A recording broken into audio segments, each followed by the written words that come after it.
AICC అధ్యక్షులు రాహుల్ గాంధీ గారు parliament ఎన్నికల సందర్భంగా కమిటీస్ అన్నిటిని కూడా వేసిన సందర్భంలో క్యాంపెయినింగ్ కమిటీకి చైర్మన్ గా విజయశాంతి గారిని, కో చైర్మన్ గా నన్ను, అదేవిధంగా కొంతమంది ఎమ్మెల్యేలను, అదేవిధంగా సీనియర్ కాంగ్రెస్ పార్టీ నాయకులను, ముఖ్యమైనటువంటి కాంగ్రెస్ పార్టీ యువకులను వీరందరినీ కూడా కలిపి క్యాంపెయినింగ్ కమిటీని నియమించినటువంటి సందర్భంలో మా అందరి తరఫున రాహుల్ గాంధీ గారికి ధన్యవాదాలు తెలియజేసుకుంటూ మా మీద ఈ పార్లమెంట్ ఎన్నికల్లో క్యాంపెయిన్ కమిటీ బాధ్యతలు పెట్టి తెలంగాణలో పార్లమెంటుకు అత్యధిక స్థానాలు గెలిపించడానికి మా యొక్క శాయశక్తులా కృషి చేస్తామని చెప్పి ఈ సందర్భంగా తెలియజేసుకుంటూ మరి మా మీద వారి విశ్వాసంతో ఈ బాధ్యతను అప్పజెప్పినటువంటి నేపథ్యంలో అందరం కూడా ఒక టీంగా మరి క్యాంపెయిన్ లో పాల్గొంటూ రాష్ట్ర వ్యాప్తంగా ఈ క్యాంపెయిన్ కమిటీ బాధ్యతలు నిర్వర్తిస్తుందని చెప్పి సందర్భంగా నేను తెలియజేస్తా ఉన్నాను. ముఖ్యంగా తెలంగాణ ప్రజల్ని ఈ సందర్భంగా మేము కోరుతున్నది ఏంటంటే, మొన్నటి ఎన్నికల్లో తెలంగాణ రాష్ట్రంలో మరి మొన్న ఈ మధ్యలోనే జరిగినటువంటి శాసనసభ ఎన్నికల సందర్భంగా కాంగ్రెస్ పార్టీ ఖచ్చితంగా అధికారంలోకి వస్తుంది, లేదా చాలా టఫ్ గా ఫైట్ ఉండి ఇద్దరి మధ్యలో నువ్వా నేనా అనేటటువంటి పోటీ ఉన్నది అనేటటువంటి అన్ని సర్వేలు తెలిసిన నేపథ్యంలో, ప్రజలందరూ ఊహించినటువంటి నేపథ్యంలో మేమందరం కూడా విశ్వాసంతో ఎన్నికల్లో పెద్ద ఎత్తున ఆశించిన నేపథ్యంలో మరి రాష్ట్రంలో జరిగినటువంటి పరిస్థితులు టీఆర్ఎస్ పార్టీ దొడ్డిదారిన అధికారంలోకి వచ్చిందని ఈ సందర్భంగా చెప్పక తప్పదని చెప్పి ఈ సందర్భంగా నేను తెలియజేస్తా ఉన్నా. వాళ్ళ అధికార బలాన్నే గాని, ధన బలాన్నే గాని, దాంతో పాటుగా అనేక రకాల దొడ్డిదారిలో ఈ అధికారాన్ని కైవసం చేసుకోవడానికి టీఆర్ఎస్ చేయకూడనటువంటి అన్ని ప్రయత్నాలు కూడా చేసి మోసపూరితమైనటువంటి పద్ధతిలో తెలంగాణ రాష్ట్రంలో అధికారంలోకి వచ్చిందని చెప్పి ఈ సందర్భంగా మరోసారి తెలియజేస్తూ మరి రేపు జరగబోయేటటువంటి పార్లమెంట్ ఎన్నికల్లో రాష్ట్రంలో ఉన్నటువంటి మొన్ననే అధికారంలోకి వచ్చిన టీఆర్ఎస్ పార్టీ మళ్లీ మేము 16 స్థానాలు గెలుస్తాం, 16 స్థానాలు కైవసం చేసుకుంటాం, ఒకటి పాపం ఎంఐఎం వదిలేశారు, మిగతా 16 స్థానాలు మేమే గెలుస్తామనేటటువంటి మాట ఏదైతే మాట్లాడుతున్నారో, అధికారంలో ఉన్నాం కాబట్టి మళ్లీ రేపు ఏదైనా చేసి ఉన్నటువంటి పార్లమెంట్ స్థానంలో ఎట్టి పరిస్థితుల్లో గెలుచుకునేటటువంటి ఒక ఆలోచనతో వాళ్ళు ముందస్తుగా ఒక మైండ్ గేమ్ తో పోతున్నటువంటి విషయాన్ని కూడా తెలంగాణ ప్రజలు గమనించాలని చెప్పి ఈ సందర్భంగా నేను కోరుతా ఉన్నా. తెలంగాణ రాష్ట్రాన్ని ఎట్టి పరిస్థితుల్లో తెలంగాణ సాధ్యం కాదు అన్నటువంటి రాష్ట్రాన్ని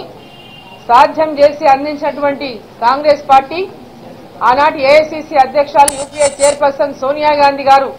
తెలంగాణ ప్రజల యొక్క ఆకాంక్షను నెరవేరుస్తూ తెలంగాణ రాష్ట్రాన్ని ఏర్పాటు చేసిన నేపథ్యంలో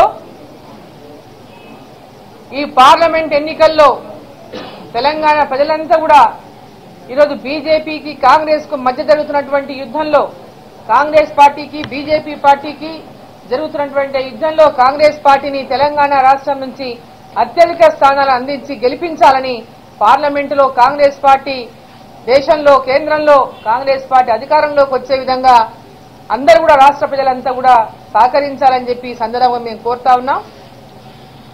తెలంగాణ రాష్ట్రంలో 16 సీట్లు సాధిస్తాం, కేంద్రంలో మేము శాసిస్తామనేటటువంటి మాట ఏదైతే టీఆర్ఎస్ పార్టీ పదే పదే చెప్తా ఉందో, ఇప్పటికీ గత పార్లమెంటు ఎన్నికల్లో కూడా అత్యధిక స్థానాలు, మెజార్టీ స్థానాలు టీఆర్ఎస్ పార్టీ గెలవడం, మరి కేంద్రంలో బీజేపీ ప్రభుత్వం, అధికారంలో ఉన్న ప్రభుత్వానికి కూడా పూర్తిగా మద్దతిస్తూ అన్ని రకాలుగా కూడా కేసీఆర్ మరి బీజేపీకి అక్కున చేసుకుని ఆలింగనం చేసుకుని అన్ని రకాలుగా సహాయ సహకారాలు కేంద్రానికి అందిస్తూ పోయినటువంటి టీఆర్ఎస్ ప్రభుత్వం డిమానిటైజేషన్ లోనే గాని, జీఎస్టీలోనే గాని అన్నిట్లో కూడా బీజేపీకి మద్దతు ఇస్తూ వారికి వంతపాడుతూ పోయినటువంటి టీఆర్ఎస్ పార్టీ ఈరోజు కేంద్రాన్ని శాసించాలి, ఫెడరల్ ఫ్రంట్ తీసుకొస్తాము, మేము రాష్ట్రాలకే అధికారాలు ఉండాలి, కేంద్రంతో పని లేకుండా రాష్ట్రాలు పాలించే విధంగా రావాలి కాబట్టి ఫెడరల్ ఫండ్ రావాలంటటువంటి మాటలు మాట్లాడుతూ మళ్లీ మోసం చేయాలంటటువంటి ఒక లక్ష్యంతో ముందుకు పోతున్నటువంటి విషయాన్ని తెలంగాణ ప్రజలు గ్రహించాలని చెప్పి సందర్భంగా నేను కోరుతా ఉన్నా. ఇప్పటికి ఇన్ని సీట్లు సాధించి కేంద్రంతో ఈ 5 ఏళ్లలో విభజన చట్టంలోని అంశాలపైన ఒక్కటి కూడా సాధించలేనటువంటి టీఆర్ఎస్ పార్టీ, అన్ని రకాలుగా బీజేపీకి అండగా ఉంటూ మద్దతు ఇస్తూ పోయినటువంటి టీఆర్ఎస్ పార్టీ విభజన చట్టంలో ఉన్నటువంటి ఏ ఒక్క హామీని కూడా మరి సాధించుకోలేకపోయినటువంటి నేపథ్యంలో మళ్లీ ఈరోజు కేంద్రంలో మేము ఫెడరల్ ఫండ్ సాధిస్తాం, ప్రాంతీయ పార్టీలకు ఎవరి ఏ రాష్ట్రంలో వారికి అధికారం ఉండేటట్టు చేస్తుంటామని ప్రజలని మోసం చేసి మరొకసారి పార్లమెంటు సీట్లను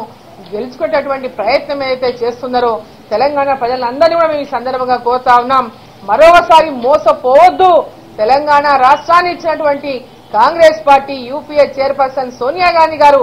ఏది కాకూడదో అది కాదో అనేటటువంటి విధంగా ఎందరూ ప్రయత్నించినా తెలంగాణ ప్రజల యొక్క ఆకాంక్షను నెరవేర్చినటువంటి కాంగ్రెస్ పార్టీ రుణం తీర్చుకోవాల్సినటువంటి అవసరం ఈ పార్లమెంట్ ఎన్నికల్లోనైనా ప్రజలు ఆ విధంగా కాంగ్రెస్ పార్టీకి అండగా ఉండాలని చెప్పి సందర్భంగా మేము కోరుతా ఉన్నాం. కేంద్రంలో కాంగ్రెస్ పార్టీ అధికారంలోకి వస్తేనే తెలంగాణ రాష్ట్రంలో ఆనాడు విభజన చట్టంలో పెట్టినటువంటి అంశాలన్నీ నెరవేరాలంటే కేంద్రంలో కాంగ్రెస్ పార్టీ అధికారంలోకి రావాల్సినటువంటి అవసరం ఉందని చెప్పి ఈ సందర్భంగా నేను తెలియజేస్తూ మరి బీజేపీకి ఒక పక్క మద్దతు ఇస్తూ పోతున్నటువంటి కేసీఆర్ కు మరి రాష్ట్ర వ్యాప్తంగా ఉన్నటువంటి అన్ని కుల మత భేదాలు లేకుండా కాంగ్రెస్ పార్టీ అన్ని వర్గాలను కలుపుకునేటటువంటి పార్టీ కేంద్రంలో ఈరోజు జరుగుతున్నటువంటి నిరుద్యోగ సమస్యనే గాని అన్ని రకాలుగా మతాల పేరుతో దేశాన్ని చీలుస్తున్నటువంటి విషయంలోనే గాని ఈరోజు అన్ని రకాలుగా కూడా ఈ దేశంలో మార్పు రావాలి అనేటటువంటి విధంగా ఆనాడు మోడీ ఏదైతే మాట్లాడి పెద్ద ఎత్తున యువతని ఆకట్టుకునే విధంగా ప్రసంగాలు చేసి ఏదైతే మోసం చేసి అధికారంలోకి వచ్చిండో 5 ఏళ్లలోన ఏ ఒక్క యువతకు ఎలాంటి న్యాయం జరిగినటువంటి పరిస్థితి లేదనే విషయాన్ని కూడా ఈ సందర్భంగా నేను గుర్తు చేస్తూ